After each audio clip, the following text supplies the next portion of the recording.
The German Ideology by Marx and Engels. Chapter 3.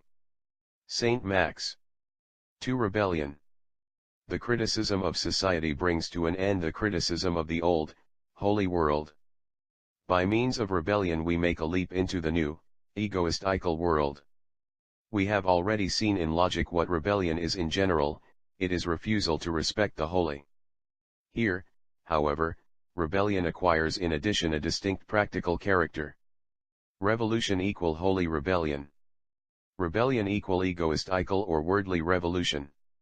Revolution equal transformation of existing conditions. Rebellion equal transformation of me. Revolution equal a political or social act. Rebellion equal my egoistical act. Revolution equal overthrow of the existing state of affairs. Rebellion equal existence of overthrow. Etc. etc. Page 422 et sequel. The method hitherto used by people to overthrow the world in which they found themselves had, of course, also to be declared holy, and a peculiar method of smashing the existing world had to be asserted against it. Revolution consists in a transformation of the existing conditions Zustand state of affairs or status, of the state or society, hence it is a political or social act. Although the inevitable consequence of rebellion is a transformation of existing conditions, it is not this transformation that is its starting point, but people's dissatisfaction with themselves. It is an uprising of individuals, arising without regard for the arrangements that develop out of it. Revolution aimed at new arrangements, rebellion leads to a position where we no longer allow others to arrange things for us, but arrange things for ourselves. It is not a struggle against what exists, for if it prospers what exists will collapse of itself. It is only the setting free of me from what exists. If I abandon what exists, then it is dead and putrefies. But since my aim is not to overthrow something that exists, but for me to rise above it, my aim and action are not political or social, but egoistical, for they are directed solely towards me and my peculiarity. Pages 421, 422. Les beaux esprits s'y rencontrent. Noble minds think alike. That which was proclaimed by the voice crying in the wilderness Mark 1:3 is now come about. The impious John the Baptist Sterner has found his holy Messiah in the shape of Dr. Coleman from Holstein. Listen. You should not tear down or destroy what stands in your way, but avoid it and abandon it. And when you have avoided and abandoned it, it will disappear of itself, for it will no longer find sustenance. Das Reich des Geistes, etc., Genf, 1845 p. 116. The difference between revolution and Sterner's rebellion is not, as Sterner thinks, that the one is a political and social act whereas the other is an egoistical act, but that the former is an act whereas the is no act at all. The whole senselessness of the antithesis that Sterner puts forward is evident at once from the fact that he speaks of the revolution as a juridical person, which has to fight against what exists, another juridical person. If Saint Sancho had studied the various actual revolutions and revolutionary attempts, perhaps he might even have found in them the forms of which he had a vague inkling when he created his ideological rebellion. He might have found them, for example, among the Corsicans, Irish, Russian serfs, and in general among uncivilized peoples. If, moreover, he had concerned himself with the actual individuals existing in every revolution, and with their relations, instead of being satisfied with the pure ego and what exists, i.e., substance, a phrase the overthrow of which requires no revolution, but merely a knight-errant like Saint Bruno, then perhaps he would have come to understand that every revolution, and its results, was determined by these relations, by needs, and that the political or social act was in no way in contradiction to the egoistical act. The depth of Saint Sancho's insight into revolution is shown in his statement. Although the consequence of rebellion is a transformation of existing conditions, this transformation is not its starting point. This implies, by way of antithesis, that the starting point of the revolution is a transformation of existing conditions, i.e., that revolution originates in revolution. The starting point of rebellion, on the other hand, is people's dissatisfaction with themselves. This dissatisfaction with oneself fits admirably with the earlier phrases about peculiarity and the egoist in agreement with himself, who is always able to go his own way, who is always delighted with himself and who at every instant is what he can be. Dissatisfaction with oneself is either dissatisfaction with oneself within the framework of a definite condition which determines the whole personality, for example, dissatisfaction with oneself as a worker, or it is moral dissatisfaction. In the first case, therefore, it is simultaneously and mainly dissatisfaction with the existing relations, in the second case an ideological expression of these relations themselves, which does not at all go beyond them, but belongs wholly to them. The first case, as Sancho believes, leads to revolution, for rebellion there remains, therefore, only the second case moral dissatisfaction with oneself. What exists is, as we know, the holy, hence, dissatisfaction with oneself reduces itself to moral dissatisfaction with oneself as a holy one, i.e., one who believes in the holy, in what exists. It could only occur to a discontented schoolmaster to base his arguments about revolution and rebellion on satisfaction and dissatisfaction, moods that belong wholly to the petty bourgeois circle from which, as we continually find, Saint Sancho derives his inspiration. We already know what meaning going beyond the framework of what exists has. It is the old fancy that the state collapses of itself as soon as all its members leave it and that money loses its validity if all the workers refuse to accept it. Even in a hypothetical form, this proposition reveals all the fantasy and impotence of pious desire. It is the old illusion that changing existing relations depends only on the goodwill of people, and that existing relations are ideas.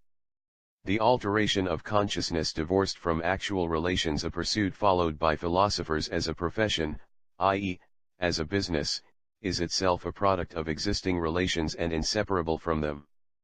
This imaginary rising above the world is the ideological expression of the impotence of philosophers in face of the world. Practical life every day gives the lie to their ideological bragging. In any event, Sancho did not rebel against his own state of confusion when he wrote those lines. For him there is the transformation of existing conditions on one side, and people on the other side, and the two sides are entirely separate from each other. Sancho does not give the slightest thought to the fact that the conditions have always been the conditions of these people and it would never been possible to transform them unless the people transformed themselves and, if it has to be expressed in this way, unless they became dissatisfied with themselves in the old conditions. He thinks he is dealing a mortal blow at revolution when he asserts that it aims at new arrangements, whereas rebellion leads to position where we no longer allow others to arrange things for us, but arrange things for ourselves. But the very fact that we arrange things for ourselves, that it is we who rebel, denotes that the individual, despite all Sancho's repugnance, has to allow that we arrange things for him, and that therefore the only difference between revolution and rebellion is that in the former this is known, whereas in the latter people harbor illusions about it. Next Sancho leaves it open whether the rebellion prospers or not. One cannot understand why it should not prosper, and even less why it should prosper, since each rebel goes his own way. Worldly conditions would have to intervene to show the rebels the necessity of a joint act, one which would be political or social, irrespective of whether it arises from egoistical motives or not. A further trashy distinction, based again on confusion, is that drawn by Sancho between the overthrow of what exists and rising above it, as though in overthrowing what exists he does not rise above it, and in rising above it, he does not overthrow it, if only insofar as it exists in him himself. Incidentally, neither overthrow by itself nor rising by itself tells us anything. That rising also take place in revolution Sancho could have seen from the fact that Lavon's News 109 was a well-known slogan in the French Revolution. Revolution bids us to create institutions, rebellion urges us to rise or rise up. Einrichtung arrangement, institution, sich aufrichten and emporrichten to stand up, to raise oneself, to rise. Revolutionary minds were occupied with the choice of a constitution, and the entire political period teems with constitutional struggles and constitutional questions, just as socially gifted persons revealed extraordinary inventiveness as regards social institutions, phalansteries and such like. To be without a constitution is the endeavor of the rebel, p. 422. That the French Revolution brought institutions in its train is a fact, that emporung is derived from the word empire emporung rising, rebellion, empire up, upwards is also a fact. That during the revolution and after it people fought for constitutions is another fact, and equally so that various social systems were outlined, and it is no less a fact that Proudhon spoke about anarchy. From these 5 facts Sancho has concocted the above quoted passage. From the fact that the French Revolution led to institutions, Sancho concludes that this is a bidding of revolution in general. From the fact that the political revolution was a political one in which the social transformation had also an official expression in the form of constitutional struggles, Sancho faithfully following his history broker i.e. Bruno Bauer deduces that in it people fought over the best constitution n.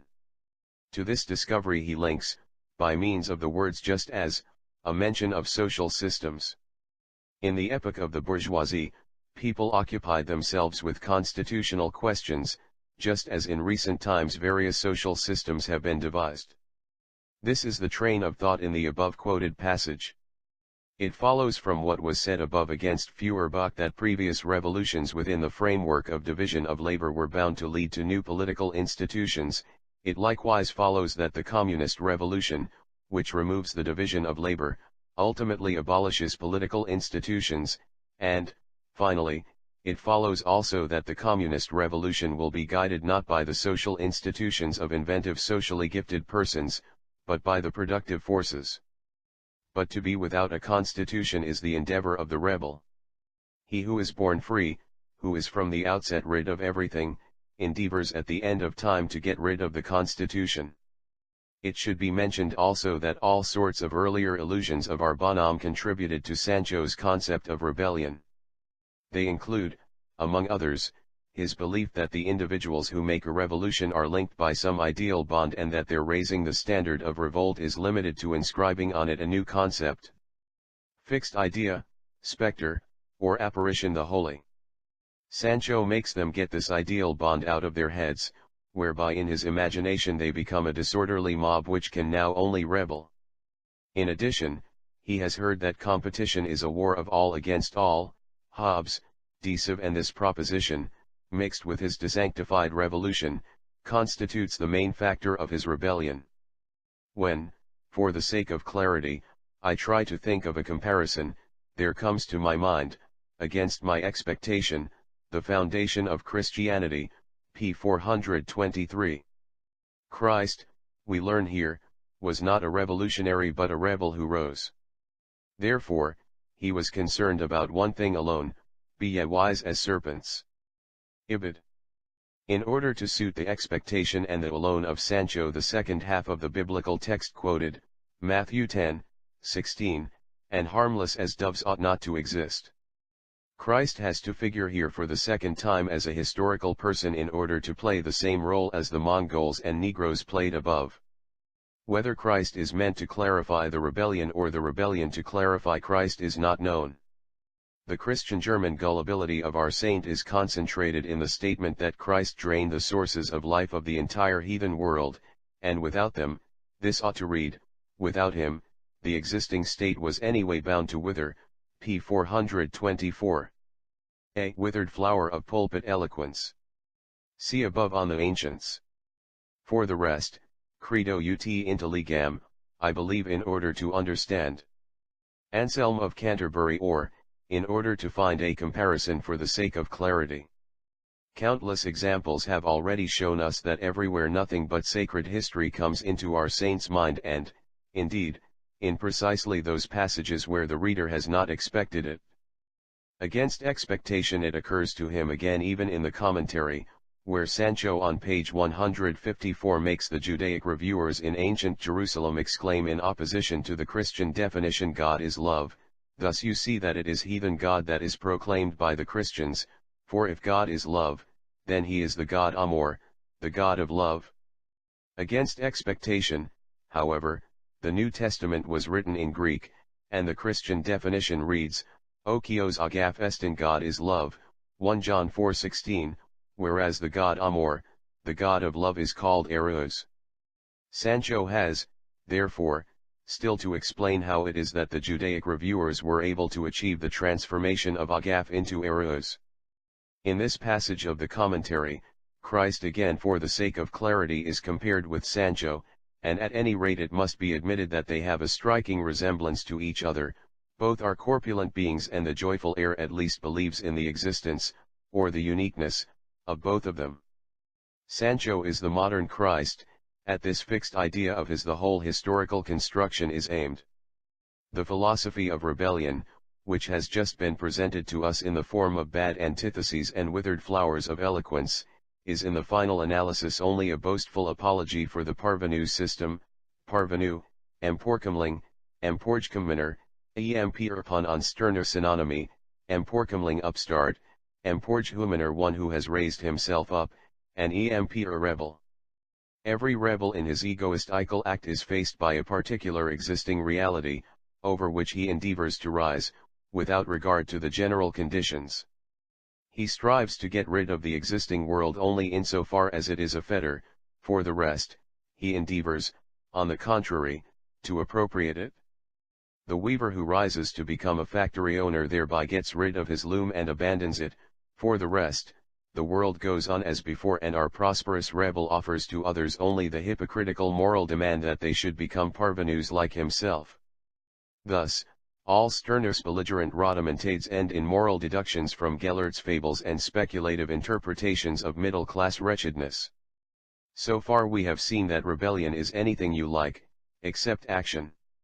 On page 342 we learn that the procedure of seizure is not contemptible, but expresses the pure action of the egoist in agreement with himself. This should surely read, of egoists in agreement with one another, since otherwise seizure amounts to the uncivilized procedure of thieves or to the civilized procedure of the bourgeois, and in the first case does not prosper, while in the second case it is not rebellion. It is to be noted that corresponding to the egoist in agreement with himself, who does nothing, we have here the pure act, certainly the only act which could be expected from such an inactive individual.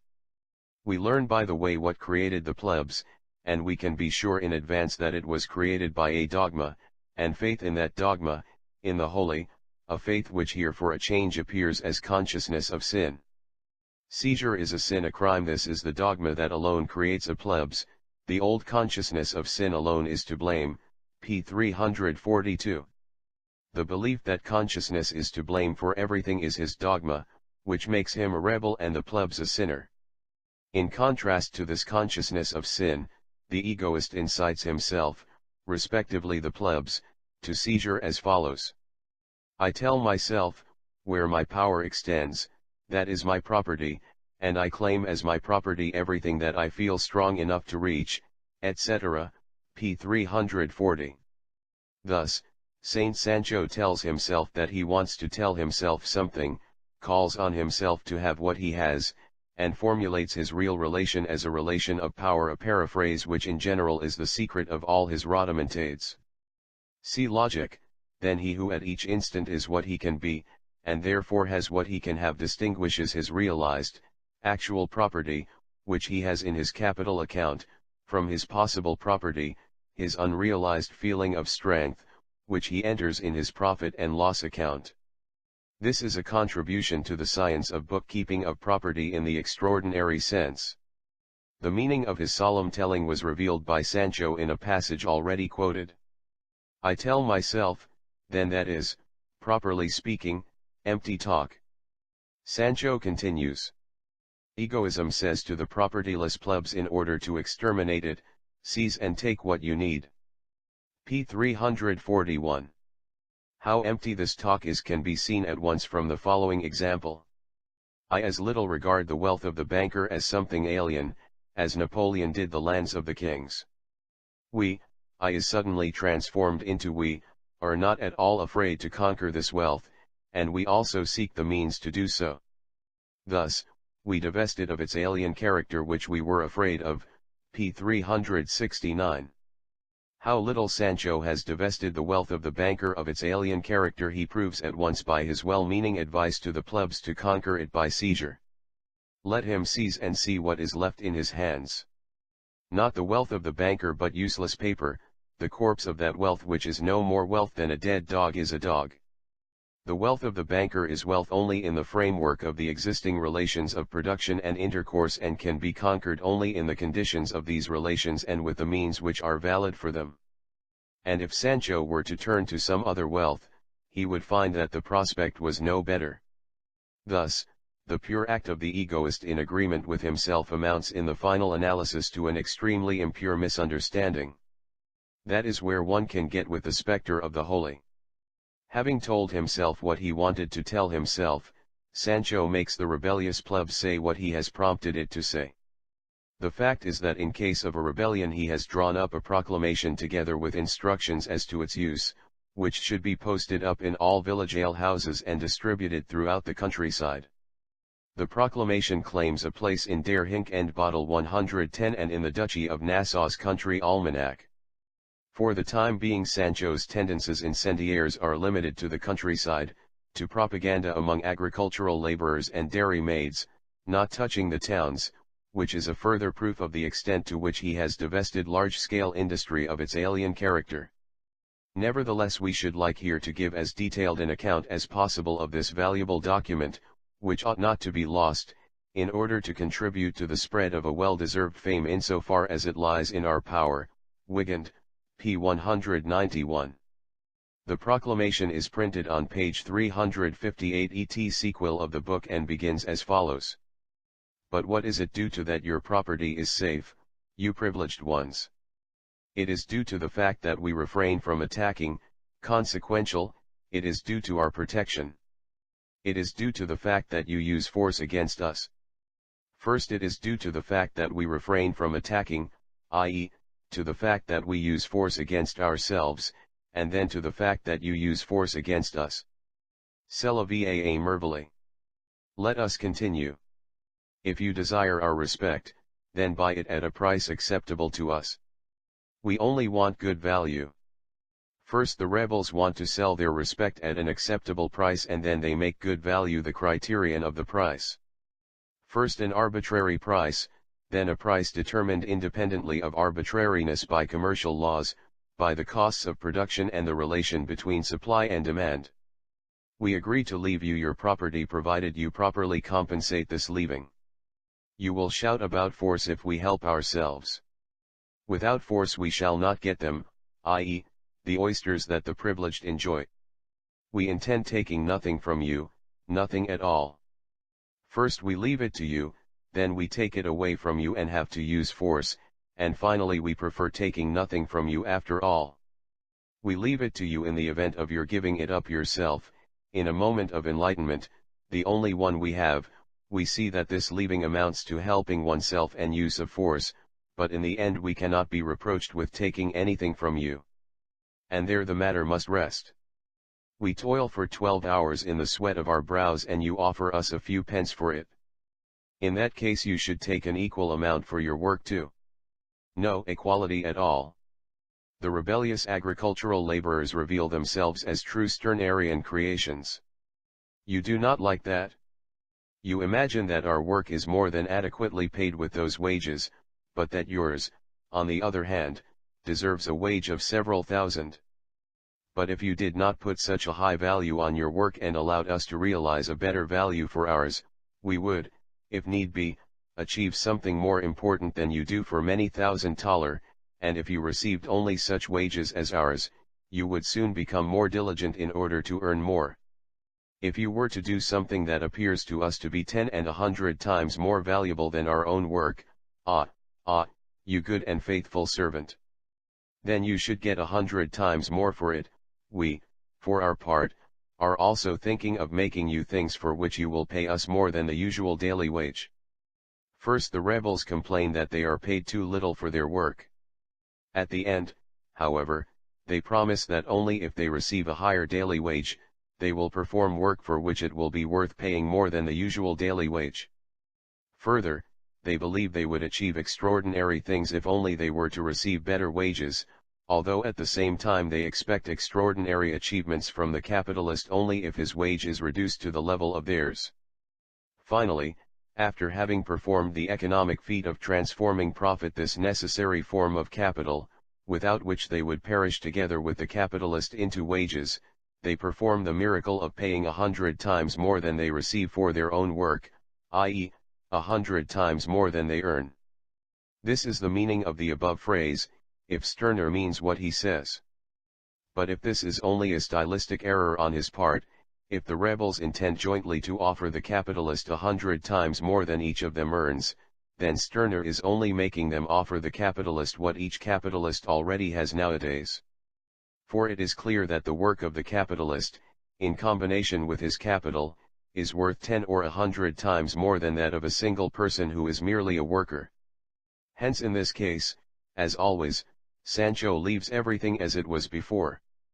We shall get on with one another if only we agree that no one any longer needs to present anything to someone else. Then we shall presumably go as far as to pay a decent price even to cripples, the sick and the aged, to prevent them from dying of hunger and want, for if we wish them to live it is fitting that we should pay for the fulfillment of our desire. I say pay for, hence I do not mean any miserable alms.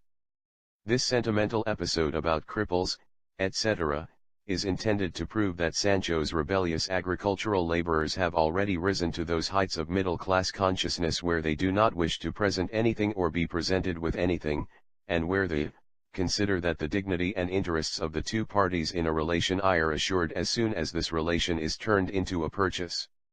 This thunderous proclamation of the people who, in Sancho's imagination, are in rebellion, is followed by directions for its use in the form of a dialogue between a landowner and his laborers, the master this time behaving like Seneca and the laborers like Sterner. In these directions the English strikes and the French workers' coalitions are interpreted a priori in the Berlin manner. Spokesman of the laborers, what have you got? Landowner, I have an estate of 1,000 morgen. And I am your laborer, and henceforth I will only cultivate your land for a wage of $1 a day. Landowner, in that case I shall hire someone else. Spokesman, you won't find anyone, for we laborers will not work in future on any other conditions, and if you find anyone who agrees to take less, let him beware of us. Even a servant girl now demands as much, and you will no longer find anyone for a lower wage. Landowner, oh. Then I shall be ruined. Laborers, in chorus, don't be in such a hurry. You are sure to get as much as we get. And if not, we'll deduct sufficient for you to live like us. We are not talking of equality. Landowner, but I am accustomed to better living. Laborers, we have nothing against that, but that's not our concern. If you can save more, all right. Do we have to hire ourselves out at a reduced price so that you can live well? Landowner, but you uneducated people do not need so much. Laborers, well, we shall take a little more so as to be able to get the education that we may, perhaps, need. Landowner, but if you ruin the rich, who will support the arts and sciences? Laborers, well, our numbers must see to that. We'll all contribute, it will make a good round sum. Anyway, you wealthy people now buy only the trashiest books and pictures of tearful Madonnas or a pair of nimble dancers' legs. Landowner, oh, miserable equality. Laborers, no, dear worthy master, we are not talking of equality. We only want to be appraised according to our worth, and if you are worth more, then after all you will also be appraised more highly. We only want good value and intend to show ourselves worth the price you will pay. At the end of this dramatic masterpiece Sancho admits that, of course, unanimity of the laborers will be required. How this will come about we are not told. What we do learn is that the agricultural laborers have no intention of changing in any way the existing relations of production and intercourse, but merely want to force the landowner to yield them the amount by which his expenditure exceeds theirs. It is a matter of indifference to our well-meaning bonhomme that this excess of expenditure, if distributed over the mass of the proletarians, would give each of them a mere trifle and not improve his position in the slightest. The stage of development of agriculture to which these heroic laborers belong becomes evident immediately after the conclusion of the drama, when they are transformed into domestic servants. They are living, therefore, under patriarchal conditions in which division of labor is still very little developed, and in which, incidentally, the whole conspiracy will reach its final goal by the landowner taking the spokesman into a barn and giving him a thrashing, whereas in more civilized countries the capitalist ends the matter by closing his enterprise for a time and letting his workers go and play. Sancho's highly practical way of constructing his work of art, his strict adherence to the limits of probability, is evident not only from his peculiar idea of arranging a turnout of agricultural laborers, but especially from his coalition of servant girls.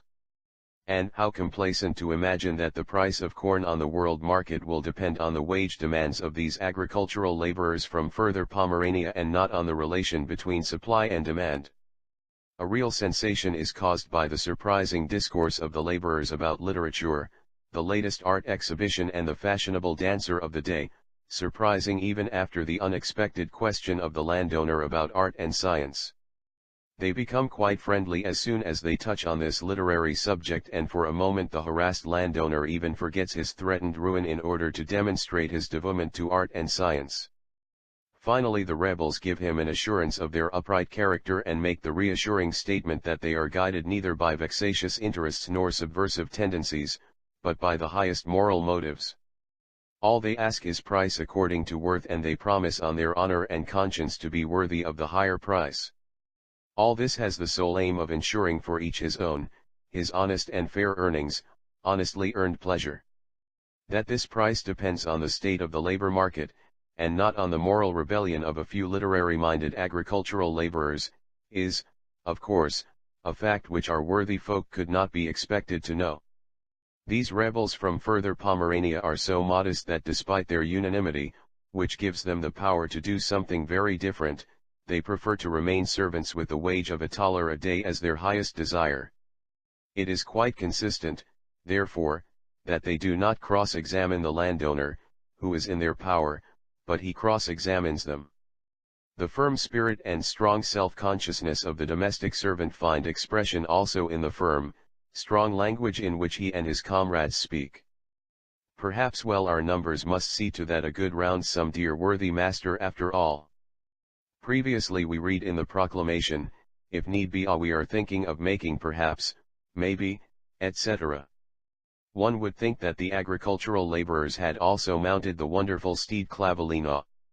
Our Sancho's whole noisy rebellion, therefore, reduces itself in the final analysis to a turnout, but a turnout in the extraordinary sense, viz., a turnout on Berlin lines.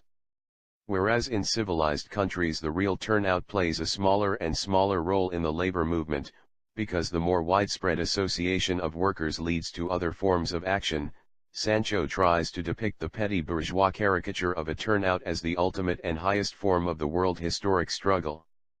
The waves of rebellion now cast us on the shore of the promised land, flowing with milk and honey, where every true Israelite sits beneath his fig tree and where the millennium of agreement has dawned. 3. Union. In the section on rebellion we first of all collected examples of Sancho's bragging, and then traced the practical course of the pure act of the egoist in agreement with himself. With regard to union, we shall do the opposite. We shall first of all examine the actual institutions and then compare them with the illusions of our saint about them. 1. Landed property. If we no longer wish to leave the land to the landed proprietors, but want to appropriate it for ourselves, then we unite to this end and form a union, société, society, which makes itself the owner. If we are successful, the landed proprietors cease to be such. The land will then be the property of the conquerors. And the attitude to the land of these individuals collectively will be no less arbitrary than that of an isolated individual or so-called proprietaire. Hence, in this case too, property continues to exist, and indeed even as exclusive property, since mankind, that great society, excludes the individual from its property, leasing to him, perhaps, only a part of it, as a reward. So it remains and so it will come to be. That in which all want to have a share will be taken away from the individual who wants to have it for himself alone and turned into common property. Since it is common property, each has his share in it and this share is his property. Thus in our old conditions, a house belonging to 5 heirs is likewise their common property. 1/5 part of the income, however, is the property of each of them, pages 329, 330. After our brave rebels have formed a union, a society, and in this form have won a portion of land for themselves, this société, this juridical person, makes itself the proprietor. To avoid any misunderstanding, he adds at once that this society excludes the individual from the property, leasing to him, perhaps, only a part of it, as a reward. In this way Saint Sancho appropriates for himself and his union his notion of communism. The reader will recall that Sancho in his ignorance reproached the communists for wanting to make society the supreme owner that gives each individual his property in feudal tenure. Further, Sancho offers his recruits the prospect of a share in the common property. On a later occasion, this same Sancho says, again against the communists, "Whether wealth belongs to the whole community, which allows me a portion of it, or to separate owners, for me the compulsion is the same, since in both cases I am powerless to decide about it. For this reason, too, his collective takes away from him what it does not want him to have in his exclusive possession, and so makes him feel the power of the collective will." Thirdly, we here again encounter the exclusiveness with which he has often reproached bourgeois property, so that even the miserable spot on which he stands does not belong to him. On the contrary, he has only the right and power to squat on it as a miserable and oppressed corvée peasant. Fourthly, Sancho here appropriates the feudal system which, to his great annoyance, he has discovered in all hitherto existing or proposed forms of society. The society of conquerors behaves much as did the unions of semi-barbarian Germans who conquered the Roman provinces and introduced their accrued feudal system, which was still strongly alloyed with the old tribal mode of life. It gives every individual a piece of land as a reward. At the stage where Sancho and the 6th century Germans are, the feudal system still coincides in many respects with the system of reward. It goes without saying, incidentally, that the tribal property which Sancho here restores afresh to honor would be bound before long to be dissolved again in the conditions now existing. Sancho feels this himself, for he exclaims, "So it remains and, a beautiful end.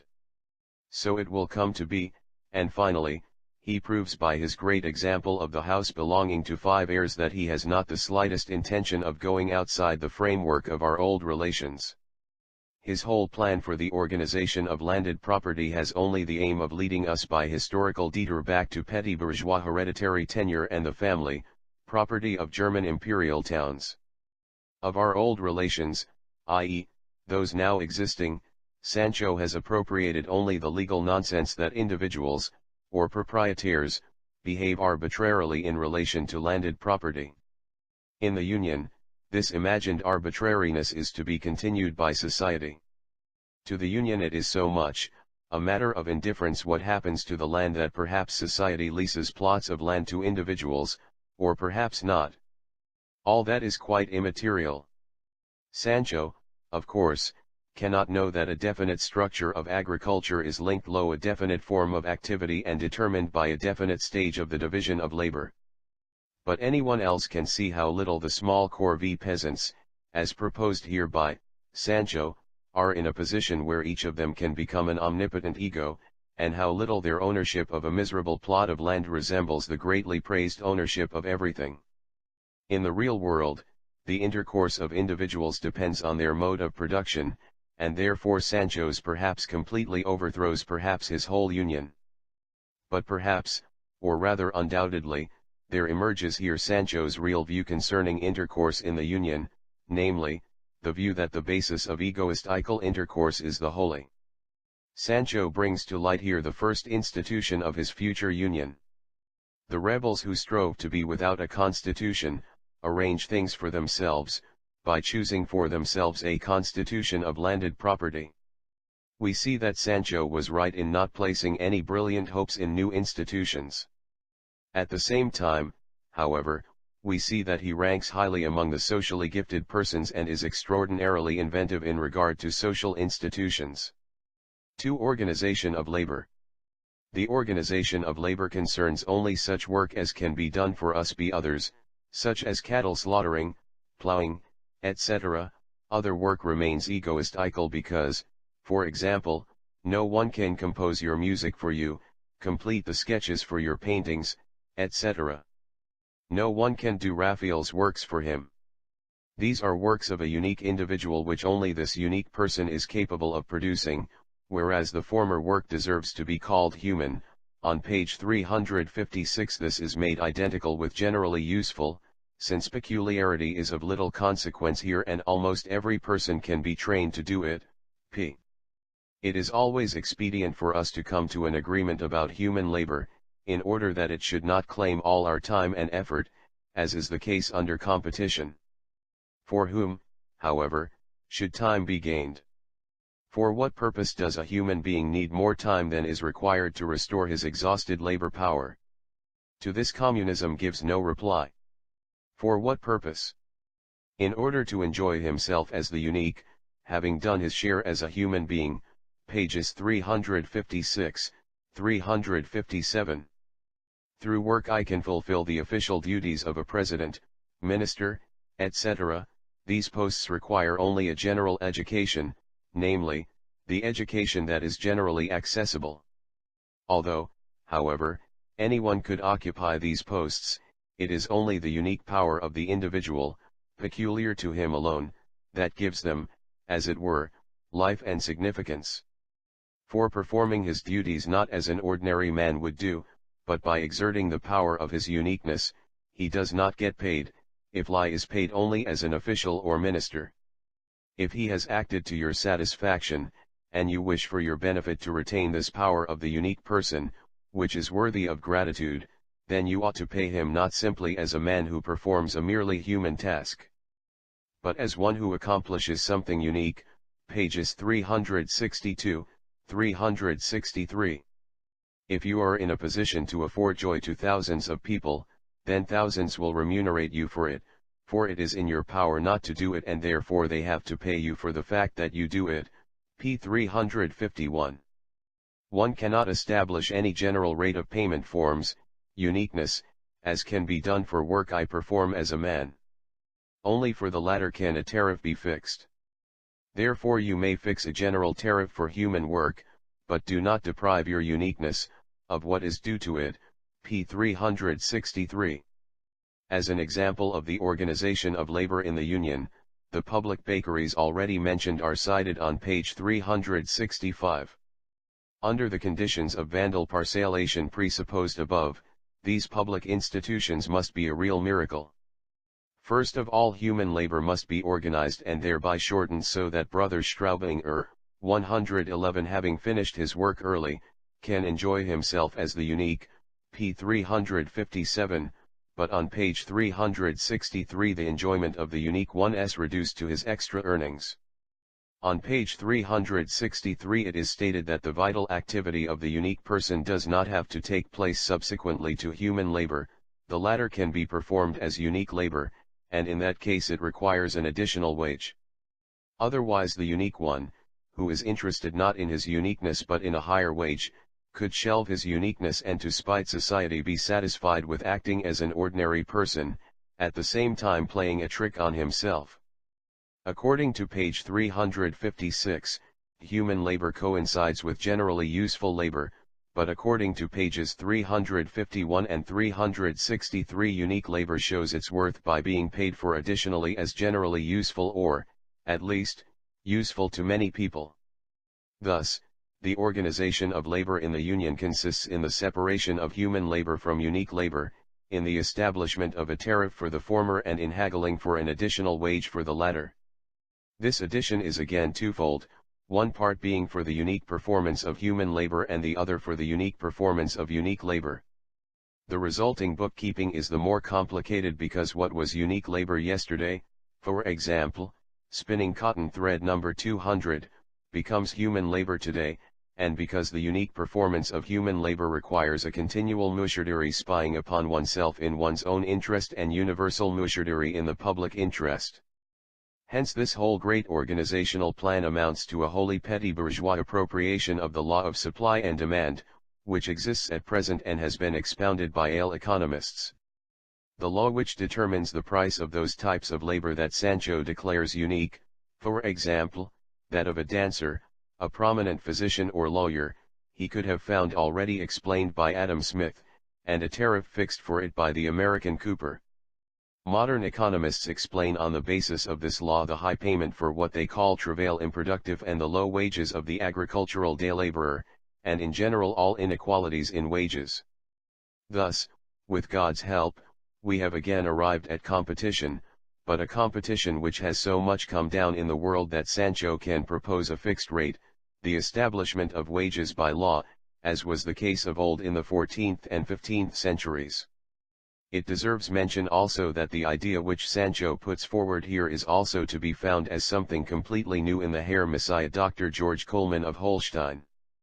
What Sancho here calls human labor is, apart from his bureaucratic fantasies, the same thing as is usually meant by machine labor, labor which, as industry develops, devolves more and more on machines.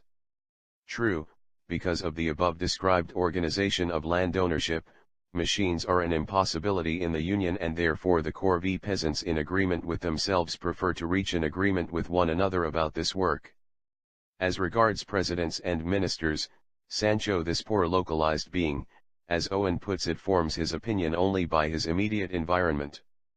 Here, as always, Sancho is again unlucky with his practical examples. He thinks that no one can compose your music for you, complete the sketches for your paintings. No one can do Raphael's works for him.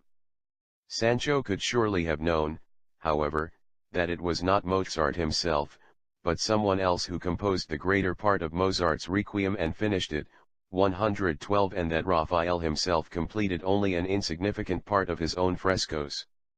He imagines that the so-called organizers of labor 113 wanted to organize the entire activity of each individual, and yet it is precisely they who distinguish between directly productive labor, which has to be organized, and labor which is not directly productive.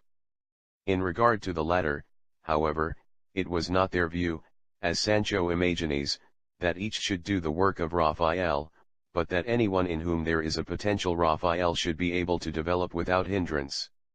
Sancho imagines that Raphael produced his pictures independently of the division of labor that existed in Rome at the time. If he were to compare Raphael with Leonardo da Vinci and Titian, he would see how greatly Raphael's works of art depended on the flourishing of Rome at that time, which occurred under Florentine influence, while the works of Leonardo depended on the state of things in Florence, and the works of Titian, at a later period, depended on the totally different development of Venice. Raphael, as much as any other artist, was determined by the technical advances in art made before him, by the organization of society and the division of labor in his locality, and, finally, by the division of labor in all the countries with which his locality had intercourse. Whether an individual like Raphael succeeds in developing his talent depends wholly on demand, which in turn depends on the division of labor and the conditions of human culture resulting from it. In proclaiming the uniqueness of work in science and art, Sterner adopts a position far inferior to that of the bourgeoisie. At the present time it has already been found necessary to organize this unique activity. Horace Vernet would not have had time to paint even a tenth of his pictures if he regarded them as works which only this unique person is capable of producing. In Paris, the great demand for vaudevilles and novels brought about the organization of work for their production.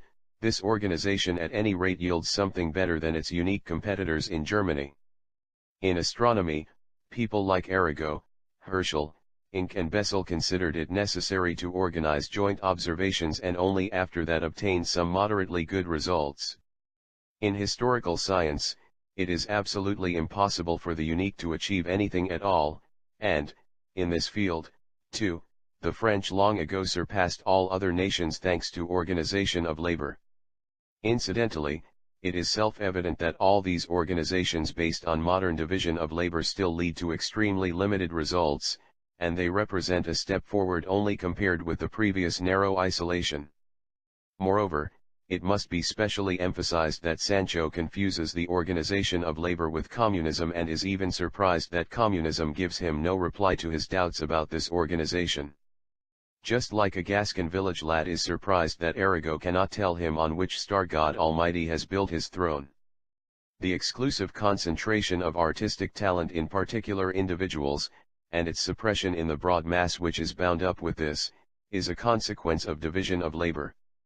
Even if in certain social conditions, everyone were an excellent painter, that would by no means exclude the possibility of each of them being also an original painter, so that here too the difference between human and unique labor amounts to sheer nonsense. In any case, with a communist organization of society, there disappears the subordination of the artist to local and national narrowness, which arises entirely from division of labor, and also the subordination of the individual to some definite art, making him exclusively a painter, sculptor, etc. The very name amply expresses the narrowness of his professional development and his dependence on division of labor.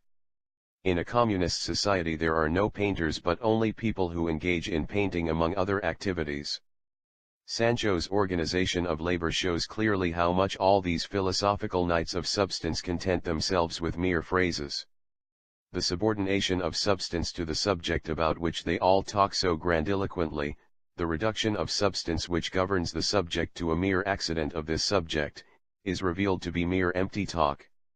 Hence they wisely refrain from examining division of labor, material production and material intercourse, which in fact make individuals subordinate to definite relations and modes of activity. For them it is in general only a matter of finding new phrases for interpreting the existing world, phrases which are the more certain to consist only of comical boasting, the more these people imagine they have risen above the world and the more they put themselves in opposition to it. Sancho is a lamentable example of this. 3. Money. Money is a commodity and indeed an essential means or faculty, for it protects wealth against ossification, keeps it fluid and affects its circulation. If you know of a better means of exchange, all right. But it too will be a variety of money, p. 364. On page 353 money is defined as marketable property or property in circulations. Thus the Union retains money, this purely social property which has been stripped of all individuality. The extent to which Sancho is in the grip of the bourgeois outlook is shown by his question about a better means of exchange. Consequently, he first of aft assumes that a means of exchange is necessary, and moreover he knows of no other means of exchange except money. The fact that ships and railways, which serve to transport commodities, are also means of exchange does not concern him. Hence, in order to speak not merely of means of exchange, but particularly of money, he has to include the other attributes of money, that it is a means of exchange that is universally marketable and in circulation, that it keeps all property fluid, etc. These bring in also economic aspects which Sancho does not know but which actually constitute money, and with them the whole present situation, class economy, domination of the bourgeoisie, etc. First of all, however, we learn something about the extremely odd course of monetary crises in the Union. The question arises: where is money to be obtained? People pay not with money, of which there may be a shortage, but with their ability vermogen, thanks to which alone we are wealthy vermogened. It is not money that harms you, but your inability unvermogen to obtain it. Now comes the moral exhortation. Let your ability vermogen have its effect, brace yourself, and you will not lack money geld, your money, money of your coining. Know then that you have as much money as you have power, for the extent to which you can assert yourself dir Geltungswirtschaft determines how much you are worth. Gilst, pages 353, 364, Geld money, sich Geltungswirtschaften to assert oneself, gelten to be worth. The power of money, the fact that the universal means of exchange becomes independent in relation both to society and to individuals, reveals most clearly that the relations of production and intercourse as a whole assume an independent existence. Consequently, Sancho as usual knows nothing about the connection of money relations with production in general and intercourse. As a good citizen, he unhesitatingly keeps money in force, indeed it could not be otherwise with his view of division of labor and the organization of landed ownership. The material power of money, which is strikingly revealed in monetary crises and which, in the form of a permanent scarcity of money, oppresses the petty bourgeois who, is inclined to make purchases, is likewise a highly unpleasant fact for the egoist in agreement with himself. He gets rid of the difficulty by reversing the ordinary idea of the petty bourgeois, thus making it appear that the attitude of individuals to the power of money is something that depends solely on their personal willing or running. 114 This fortunate turn of thought then gives him the chance of reading a moral lecture, buttressed by synonymy, etymology and vowel mutation, to the astounded petty bourgeois already disheartened by lack of money, thus debarring in advance all inconvenient questions about the causes of the pecuniary embarrassment. The monetary crisis consists primarily in the fact that all wealth vermogen suddenly becomes depreciated in relation to the means of exchange and loses its power vermogen over money. A crisis is in existence precisely when one can no longer pay with one's wealth vermogen, but must pay with money. And this again does not happen because of a shortage of money, as is imagined by the petty bourgeois who judges the crisis by his personal difficulties, but because the specific difference becomes fixed between money as the universal commodity, the marketable property and property in circulation, and all the other, particular commodities, which suddenly cease to be marketable property. It cannot be expected that, to please Sancho, we shall analyze here the causes of this phenomenon. Sancho first of all consoles the moneyless and hopeless small shopkeepers by saying that it is not money that causes the scarcity of money and the whole crisis, but their inability to obtain it. It is not arsenic that is to blame for someone dying who takes it, it is the inability of his organism to digest it. After first defining money as an essential and indeed specific form of wealth vermogen, as the universal means of exchange, money in the ordinary sense, Sancho suddenly turns the thing round when he sees the difficulties this would lead to and declares all ability, vermogen to be money, in order to create the appearance of personal power. The difficulty during a crisis is precisely that all wealth vermogen has ceased to be money.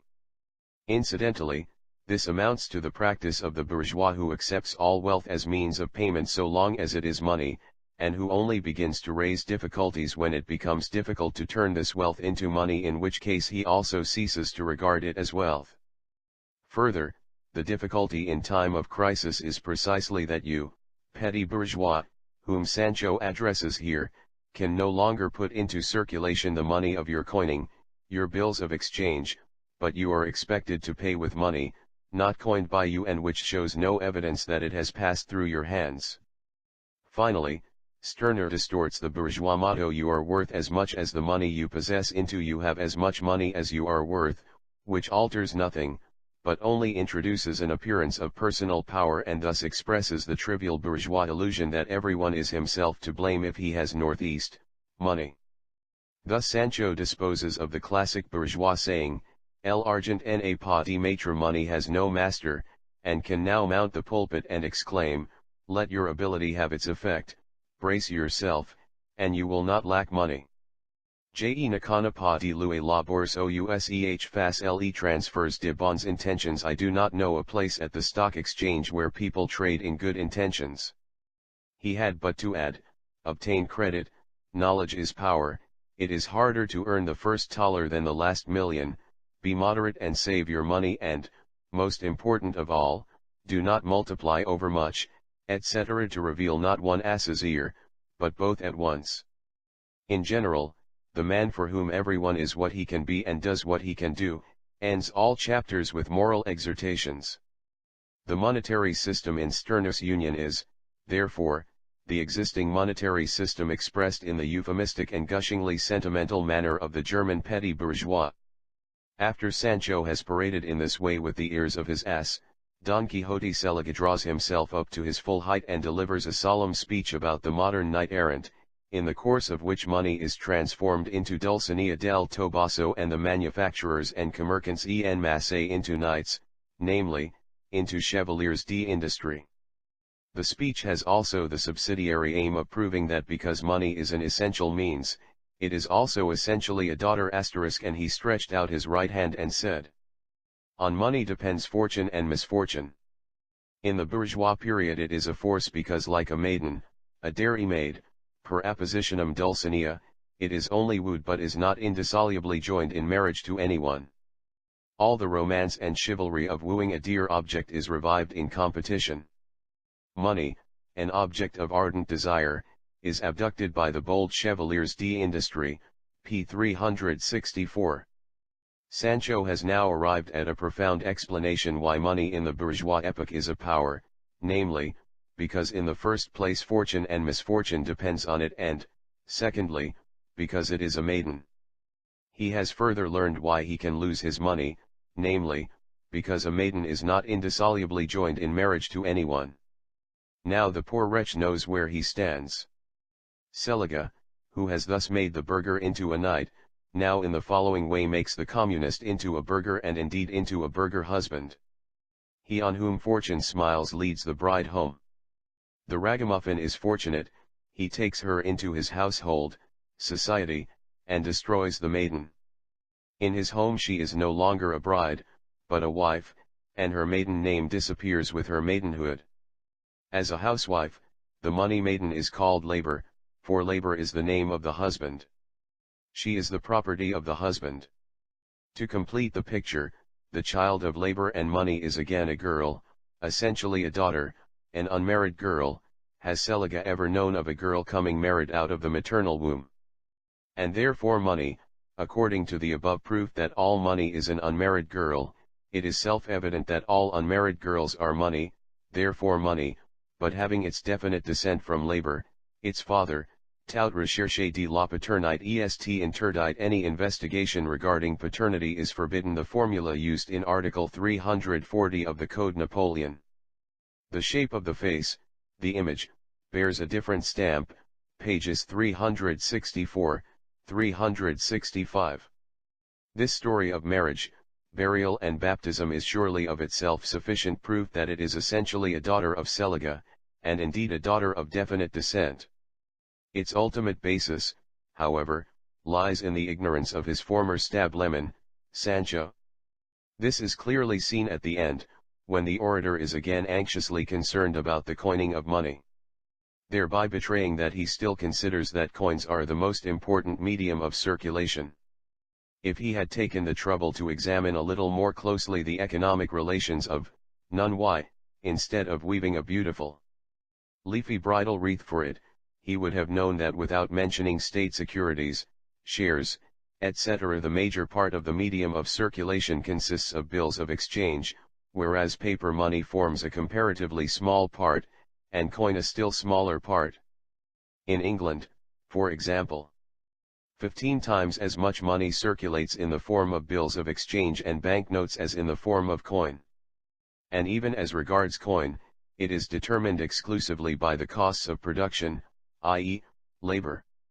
Hence Sterner's elaborate process of procreation was superfluous here.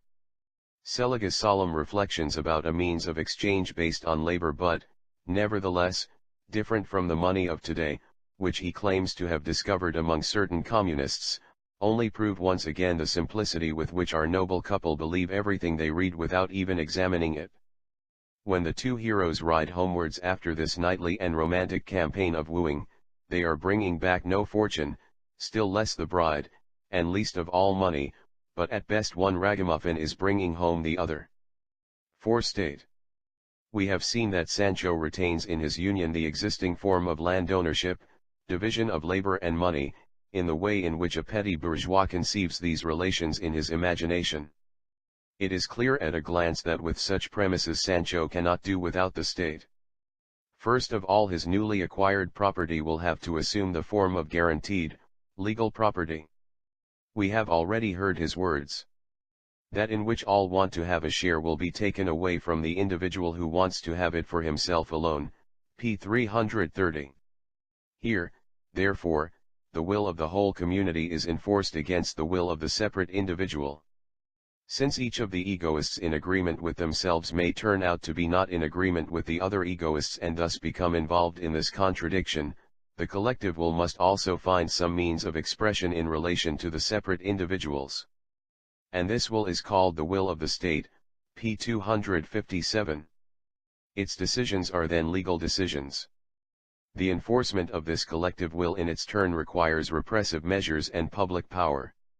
In this matter also, in the matter of property, the unions will multiply the means of the individual and safeguard his disputed property. They guarantee, therefore, guaranteed property, i.e., legal property, i.e., property that Sancho possesses not unconditionally, but holds on feudal tenure from the union, p. 342. Obviously, the whole of civil law is re-established along with the relations of property, and Sancho himself, for example, sets forth the theory of contract fully in the spirit of the lawyers, as follows. It is of no importance, 2, that I deprive myself of one or other freedom, for example, through any contract, p. 409. And in order to safeguard disputed contracts, it will also be of no importance if he has again to submit himself to a court and to all the actual consequences of a civil court case. Thus, little by little out of the twilight and the night we come closer again to the existing relations, but only as these relations exist in the dwarfish imagination of the German petty bourgeois. Sancho admits. In relation to freedom there is no essential difference between state and union. The latter cannot arise and exist without restricting freedom in various ways, just as the state is incompatible with boundless freedom. Restriction of freedom is always unavoidable, for it is impossible to get rid of everything. One cannot fly like a bird just because one would like to fly, etc. In the union there will still be a fair amount of compulsion and lack of freedom, for its aim is not freedom which, on the contrary, it sacrifices for the sake of peculiarity, but only for the sake of peculiarity, pages 410, 411. Leaving aside for the time being the strange distinction between freedom and peculiarity, it should be noted that Sancho, without intending to do so, has already sacrificed his peculiarity in his union owing to its economic institutions. As a true believer in the state, he sees a restriction only where political institutions begin. He lets the old society continue in existence and with it also the subordination of individuals to division of labor, in which case he cannot escape the fate of having a special peculiarity prescribed for him by the division of labor and the occupation and position in life that falls to his lot as a result of it.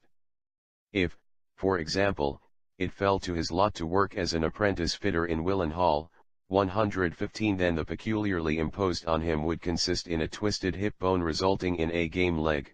If the title Spectre Marie Danhard, Sternness wife of his book 116 has to exist as a female throstle spinner, then her peculiarity would consist in stiff knees.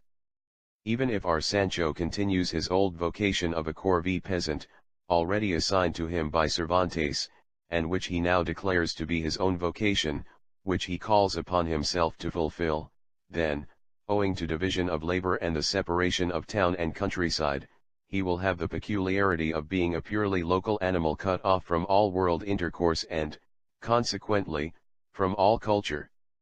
Thus, in the Union, owing to its social organization, Sancho Malgirlwe loses his peculiarity if, by way of exception, we take peculiarity in the sense of individuality.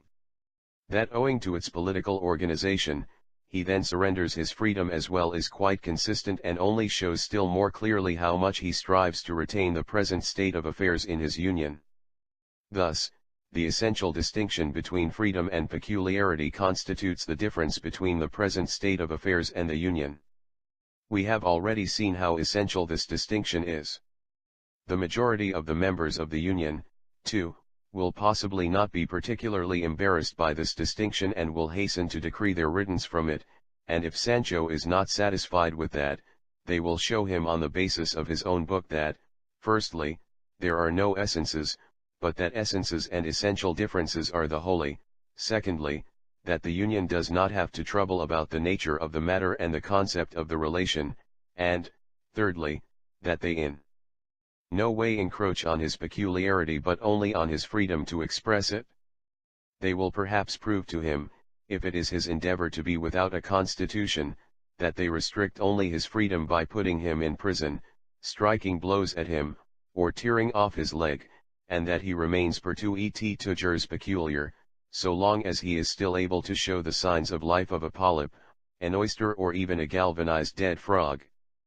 They will set a definite price on his work, as we have already heard, and will not allow a truly free realization of his property, for thereby they restrict only his freedom, not his peculiarity. These are things for which Sancho, on page 338, reproaches the state. What then should our corvée peasant Sancho do? He should be firm and pay no attention to the union, ibid. Finally, whenever he begins to grumble about the restrictions imposed on him, the majority will suggest that so long as he has the peculiarity of declaring that freedoms are peculiarities, they can take the liberty of regarding his peculiarities as freedoms. Just as the difference mentioned above between human and unique labor was only a miserable appropriation of the law of supply and demand, so now the difference between freedom and peculiarity is a miserable appropriation of the relation between the state and civil society, or, as M. Guizot says, between liberté individuelle and pouvoir public. This is so much the case that in what follows he can copy Rousseau almost word for word. The agreement, according to which everyone must sacrifice a part of his freedom, occurs not at all the sake of something universal or even for the sake of another person. On the contrary, I only concluded it out of self-interest. As far as sacrificing is concerned, after all I merely sacrifice what is not in power, i.e. I sacrifice nothing at all, p. 418. Our corvée peasant in agreement with himself shares this quality with all other corvée peasants and, in general, with every individual, who has ever lived on the earth. Compare also Godwin, Politica, Justice. Incidentally, Sancho appears to possess the peculiarity, of imagining that according to Rousseau individuals concluded the contract for the sake of the universal, which never entered Rousseau's head. One consolation, however, remains for him. The state is holy, the union, however, is not holy. And herein lies the great difference between the state and the union, p. 411. The whole difference, therefore, amounts to this, that the union is the actual modern state, and the state is Sternness' illusion about the Prussian state, which he confuses with the state in general. 5. Rebellion. Sancho quite rightly has so little faith in his subtle distinctions between state and union, holy and not holy, human and unique, peculiarity and freedom, etc., that in the end he takes refuge in the ultima ratio of the egoist in agreement with himself in rebellion. This time, however, he rebels not against himself, as he earlier asserted, but against the union. Just as earlier Sancho sought to achieve clarity on all points in the union, so he does here, too, as regards rebellion. If the community treats me unjustly, I rebel against it and defend my property, p. 343. If the rebellion does not prosper, the union will expel, imprison, exile, etc., him, pages 256, 257. Sancho here tries to appropriate the Droits de l'homme of 1793, which included the right of insurrection 117, a human right that, of course, bears bitter fruits for him who tries to make use of it at his own discretion. Thus Sancho's whole union amounts to the following. Whereas in his previous criticism he regarded existing relations only from the aspect of illusion, when speaking of the union he tries to get to know the actual content of these relations and to oppose this content to the former illusions. In this attempt, our ignorant schoolmaster was of course bound to fall ignominiously. By way of exception, he did once endeavor to appropriate the nature of the matter and the concept of the relation, but he failed to divest any matter or any relation of its alien character. Now that we have become acquainted with the union in its real form, it only remains for us to examine Sancho's enthusiastic ideas about it, i.e., the religion and philosophy of the union.